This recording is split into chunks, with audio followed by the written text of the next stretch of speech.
بسم اللہ الرحمن الرحیم۔ تشہد کی دعا کا بیان۔ حدیث نمبر 955۔ ترجمہ۔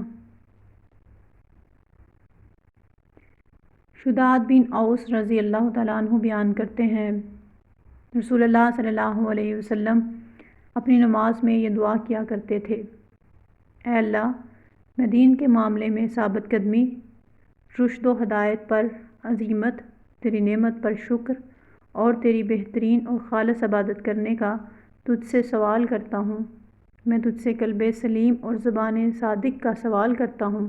میں اس خیر و بلائی کا تجھ سے سوال کرتا ہوں جسے تو جانتا ہے، اور ہر اس شے سے تیری پناہ چاہتا ہوں جسے تو جانتا ہے، اور ان گناہوں سے جسے تو جانتا ہے تجھ سے مغفرت طلب کرتا ہوں۔